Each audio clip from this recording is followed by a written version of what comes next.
깨달음의 안목으로 이루어진 천도제 의식문. 천도제를 지내는 의식에 대해 간단히 말씀드리겠습니다.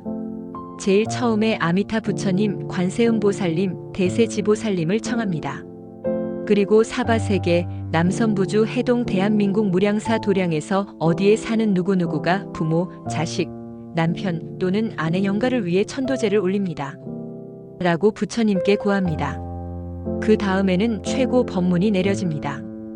근원은 맑고도 고요해서 옛날에도 없고 지금도 없다.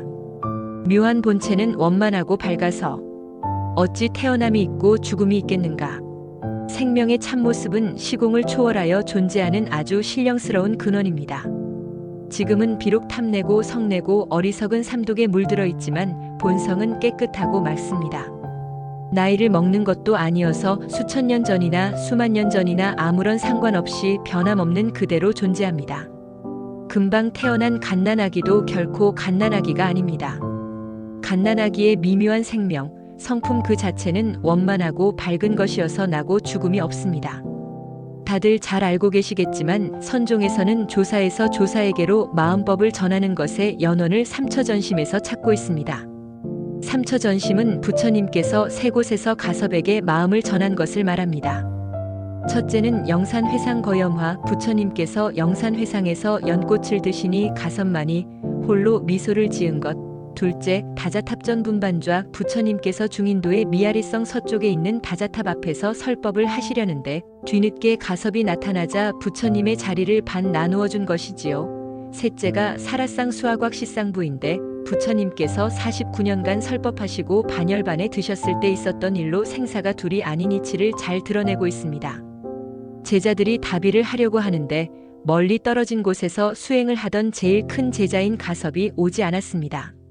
모두들 가섭 존자가 오기만을 기다리고 있었는데 늦게야 도착한 가섭이 전통적인 예를 올리면서 슬퍼하였습니다. 그런데 관 속에 부처님께서 가섭아, 너는 내가 이렇게 누워있으니 죽은 줄 아느냐라고 하시면서 반열반에 드신 지 일주일이 지났는데도 관 밖으로 두 발을 내보이셨습니다. 이와 비슷한 일화가 또 있습니다. 인도에 다녀오던 사신이 총령이라는 고갯마루에서 달마대사를 만났습니다. 달마대사는 그때 지팡이에 집신 한 짝을 걸고 고갯마루를 넘어가는 중이었습니다. 사신과 달마대사는 한참 동안 이야기를 나누고 헤어졌습니다. 사신은 중국에 돌아와서 사람들에게 달마대사를 만났던 이야기를 하였습니다. 그런데 사람들이 말하기를 달마대사는 이미 돌아가신 분이라는 것입니다. 사신은 달마대사가 돌아가셨다는 말을 듣고도 믿어지지 않았습니다. 달마대사를 만났던 일이 너무나 또렷하고 분명했기 때문입니다. 사신은 사실의 진위를 확인하기 위해 달마대사의 무덤을 팠습니다. 그런데 무덤 안의 관 속에는 신 한 짝만 있을 뿐 달마대사의 흔적이 전혀 없었습니다.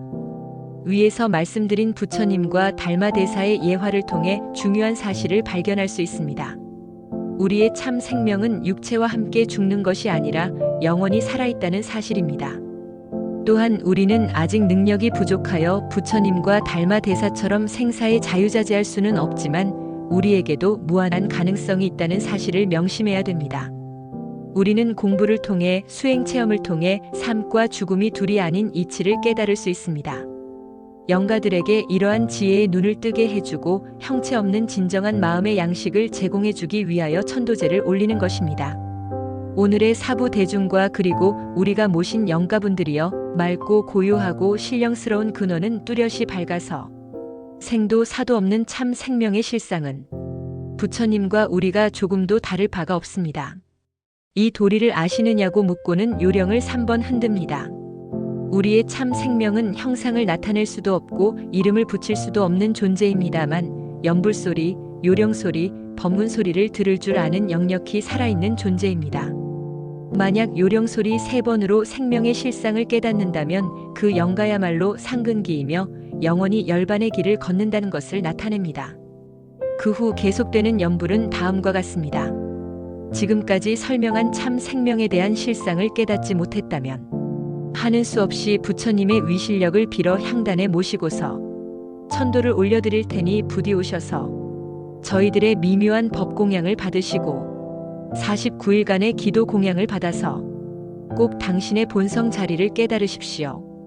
나와 영가들을 위해 조금이라도 좋은 일을 해야겠다는 마음으로 공덕을 쌓으면 영과 신들이 기뻐합니다. 우리가 염불하고 간경하고 기도를 같이 함으로써 업장이 소멸하기 때문에 이런 행사를 치름으로써 온갖 성현들이 와서 영가를 접인해 갑니다. 한 마음으로 받들어 청합니다. 이렇게 차선책을 부탁드리고 일심으로 영가를 청합니다. 사실 영가의 자성은 본래 이름도 없고 자취도 없이 인연 따라 숨기도 하고 나타나기도 합니다. 이것이 영가의 참모습입니다. 업따라 사람이 되기도 하고 사람의 모습에서 떠나기도 합니다. 지금은 우리가 육신을 가지고 있기 때문에 움직이는 것조차도 힘들고 복잡합니다.